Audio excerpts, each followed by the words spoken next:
views and opinions expressed in this program are those of the participants and do not necessarily reflect the views of BronxNet or the program underwriters.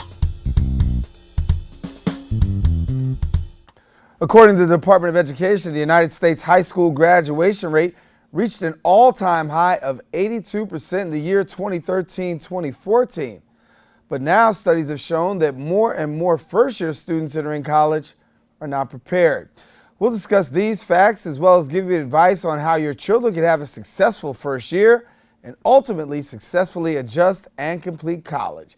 That's coming up on this edition of Perspectives with yours truly, Darren Jaime. What's on your mind? Let 'em know. What's on your mind? What's on your mind? Let 'em know.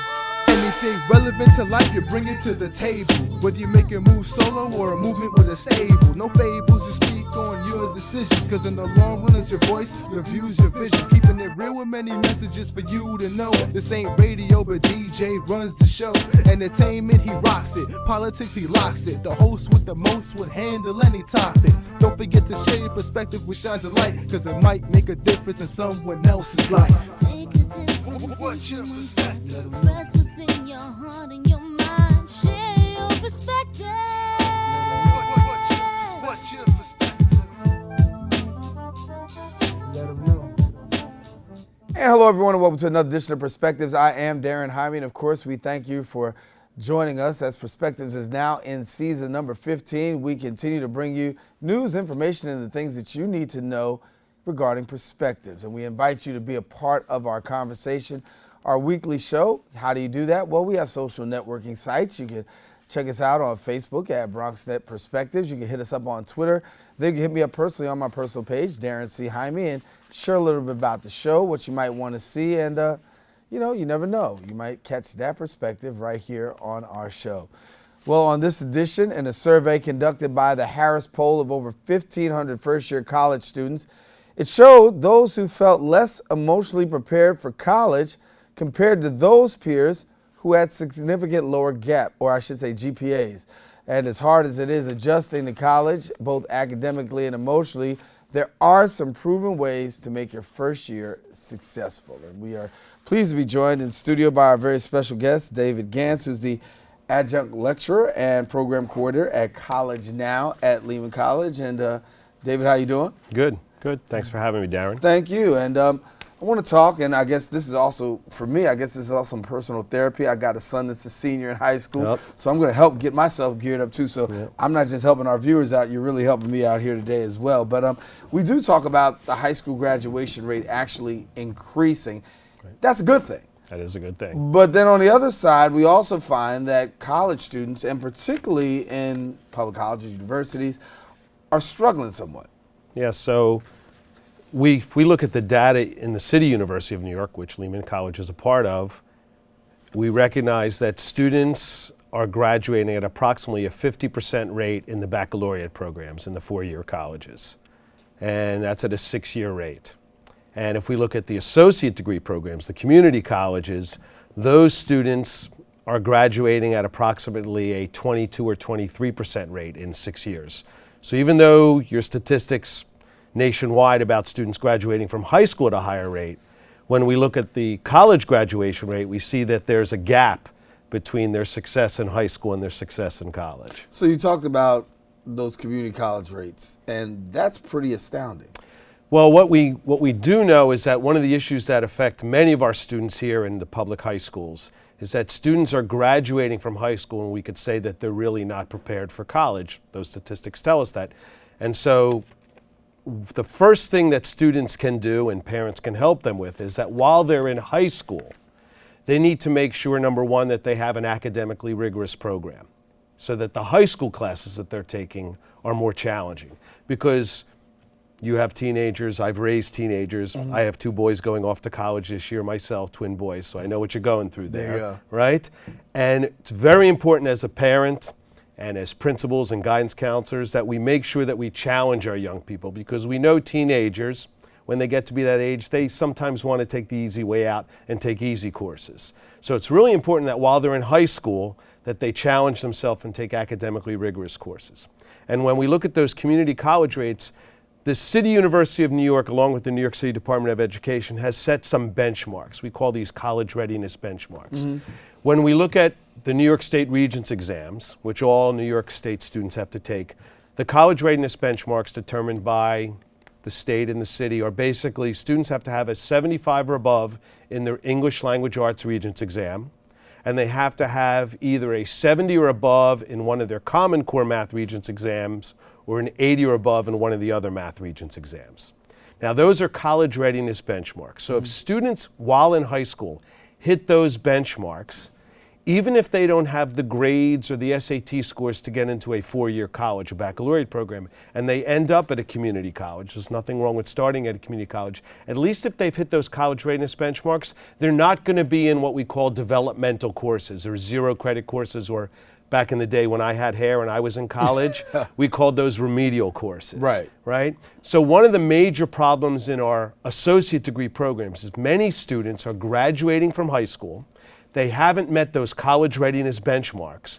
They matriculate at an associate's degree program, a community college, but because they haven't met those college readiness benchmarks, they're enrolled in 1, 2, or 3 remedial courses. Slowing them up. Slowing them up. So their first semester of college, in which maybe they're using their financial aid money or any scholarships money they have, their first semester of college, they could be enrolled in 5 courses, but only 2 of those courses are for college credit.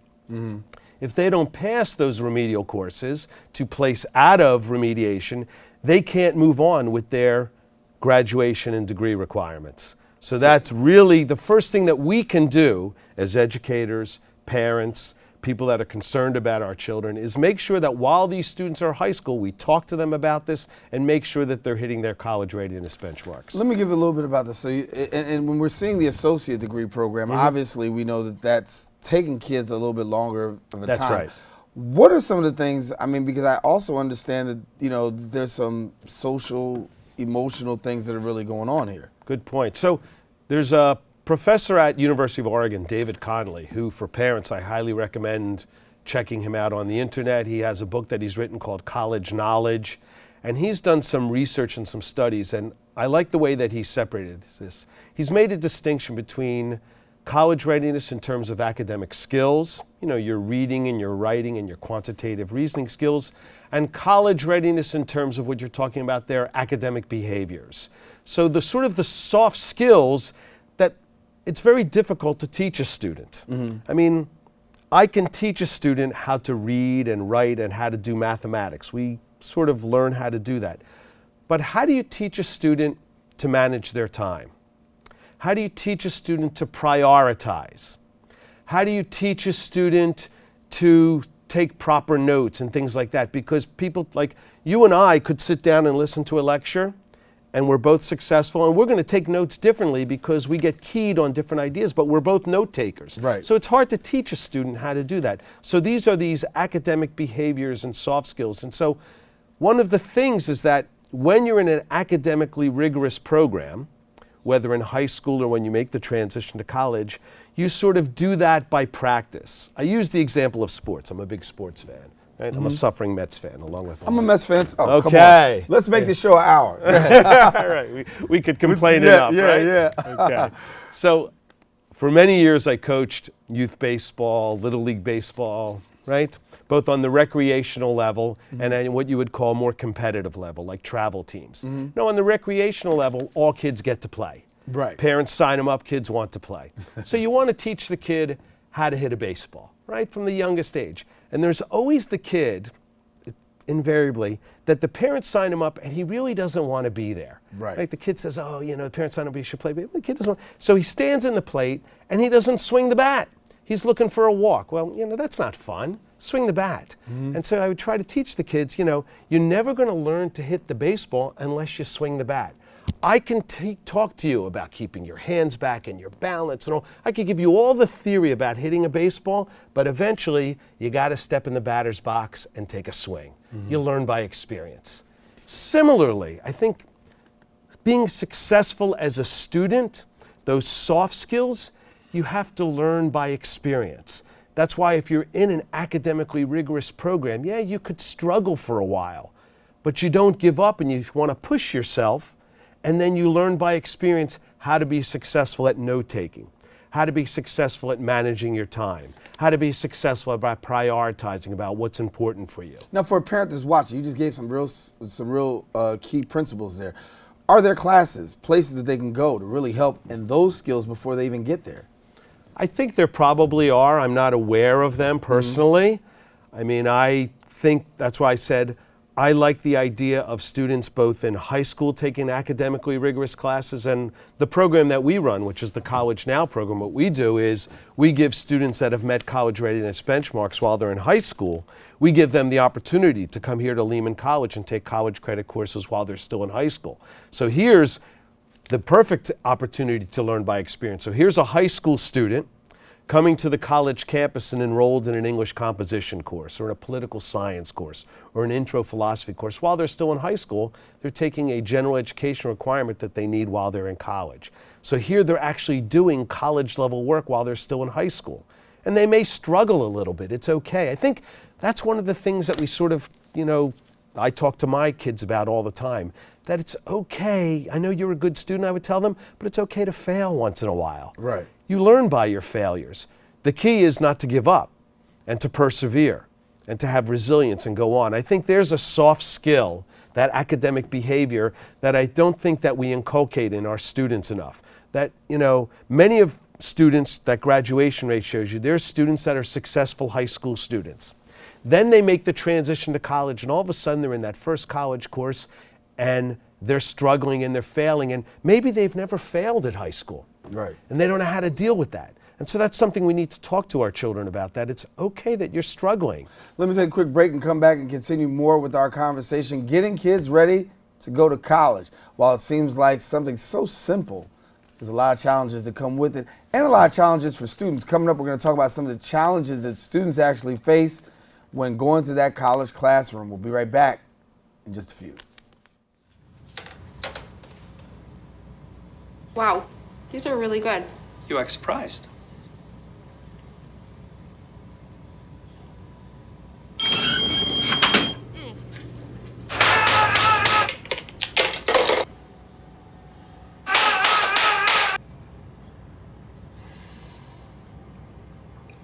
Practice makes perfect. You don't have to be perfect to be a perfect parent. There are thousands of teens in foster care who don't need perfection. They need you.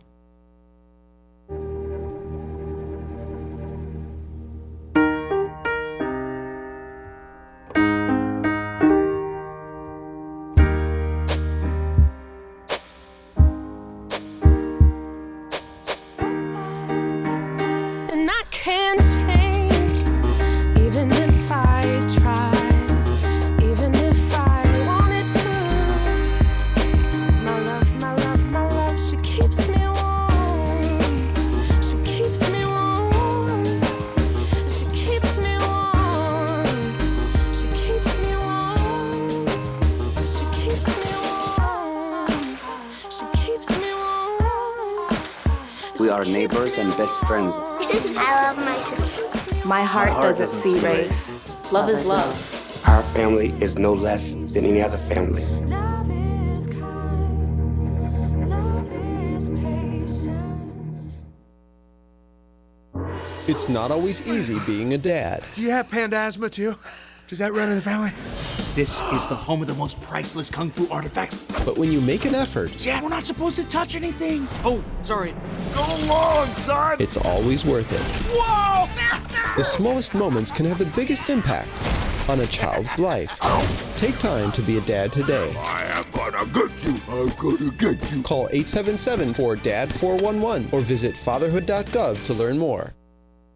Back here on Perspectives, continuing our conversation, trying to get your young person ready for college. Well, this is the show that you want to watch because we're letting you know about some things that you need to do in order to get your child academically and socially prepared for college. When you talk about college, many times we talk about being academically prepared, but many times there are some social challenges that actually prevent kids from being the best that they honestly can be when hitting a college campus. And so if we're taking a look right now, we want to let you know there's many people who've been treated or diagnosed with various conditions before the start of college. Now, 8% report having a physical condition or limitation. 7% of people report having a learning disability. But here are some other numbers that you might want to pay attention to. Nearly 1 in 5 kids are diagnosed with depression. Nearly 1 in 5, anxiety. Nearly 1 in 10, ADHD. Nearly 1 in 10, self-harm. And also 1 out of 10 have a disorder with eating or eating disorder. And these are all conditions that actually affect someone going into college. And David, when we talk about these, I mean, these are real serious issues. And we expect students to go in, do well, right? But when you have this, how much of a barrier is it to the learning environment? Well, I think any of those, I'm not an expert in any of those fields, but I would certainly find that students will have issues certainly concerning anxiety. And I would imagine ADD is going to create a problem for students learning how to focus. I think the important thing is, this is a great discussion to have with your children, and to make sure that students in this environment, they should not be embarrassed about that, and that they should reach out for help. I mean, all colleges and universities now have counselors on staff that are professionals, both social workers and psychologists.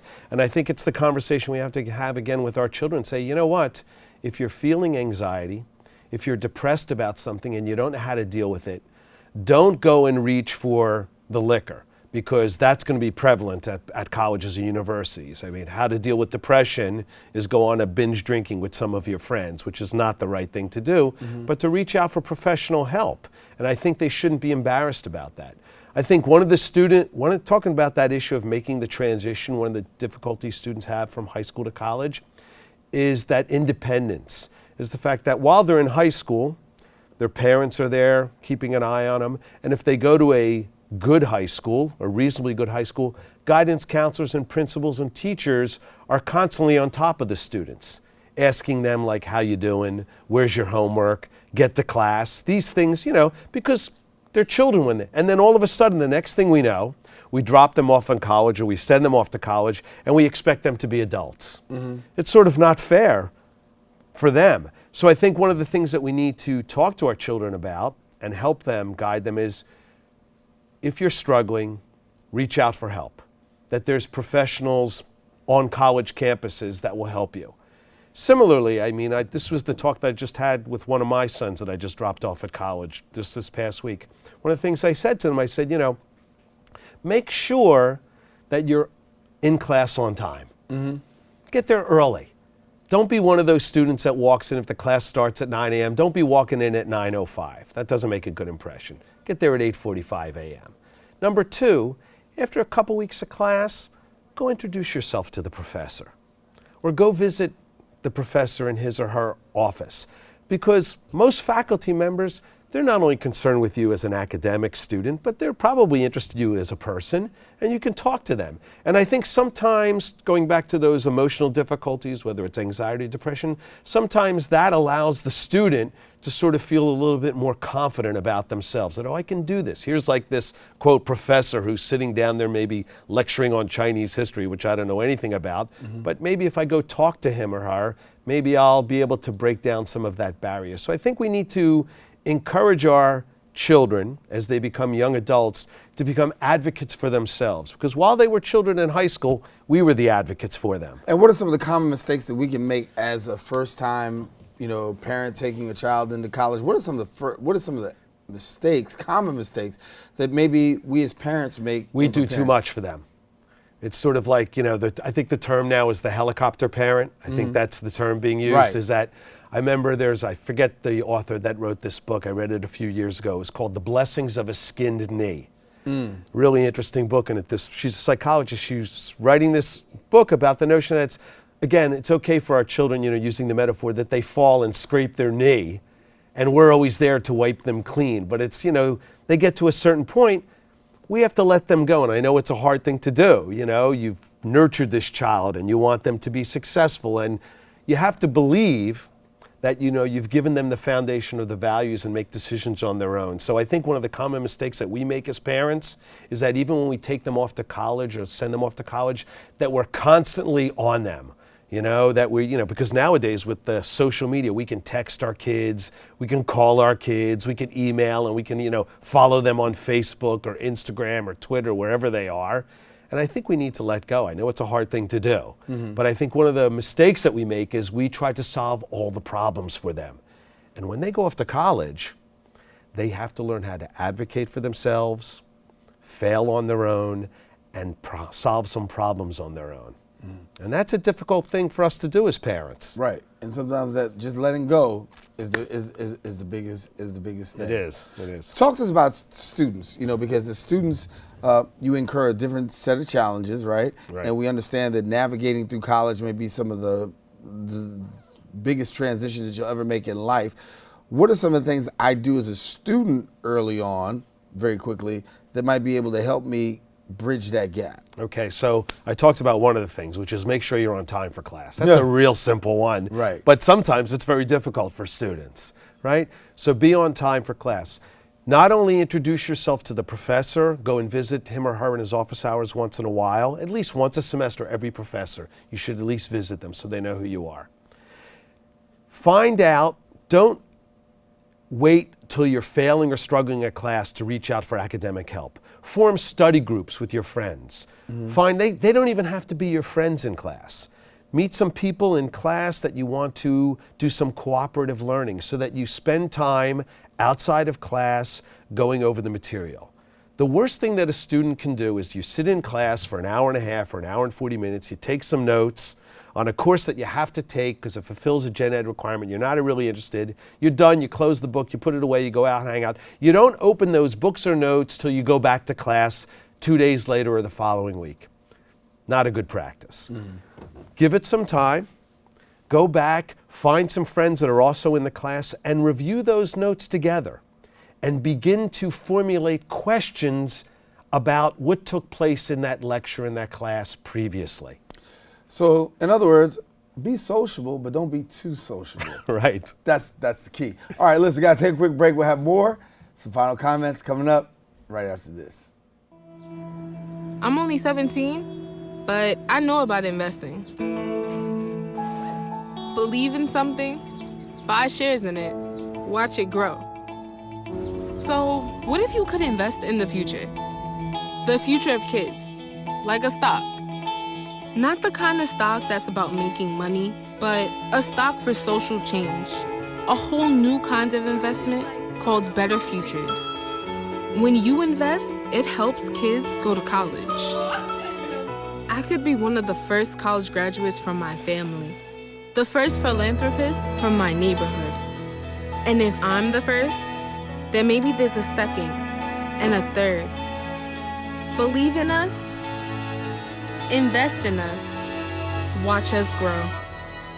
My name is Sydney, and I'm your dividend.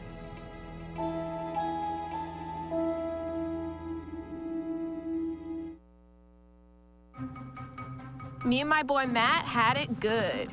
He had catnip that was off the hook. But one day, he brings a girl home, and she's allergic to cats. Every sneeze was a nail in my coffin. Now I'm in a shelter. It's decent, but they don't even have Wi-Fi.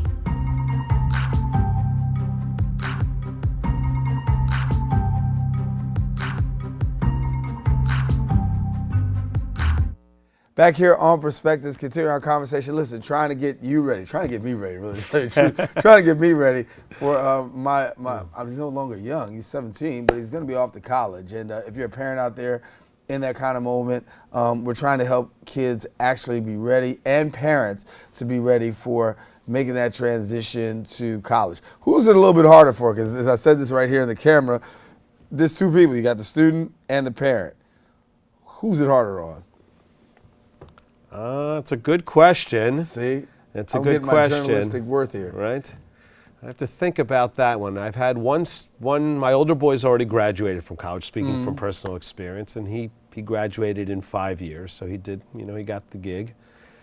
I think it's harder on the student because they're really figuring out a new world and really trying to discover themselves. I think, it is a great time for the children, or for our young, I shouldn't call them children anymore, for our young adults, because they can really go out there and, let's say, find themselves. Right. And we do have great opportunities in our educational system. Let me ask this question about that whole transition piece, because as you talk about that transition piece for young people, they are young adults. 4-year graduation rates. We know those numbers are not there the way that it used to be anymore. But are we seeing any improvements in the 4-year graduation There rate? actually has been. Here at CUNY, we've clicked up for a long time. Those graduation rates were below 20%, and now they've clicked up. The 4-year graduation rates over 25%, and the 6-year graduation rates were below 50%. They've moved above 50%. So we are seeing some improvement, and I think a lot of that has to do with the institutions taking more an interest in the students and recognizing all the things that are going on in our young people's lives.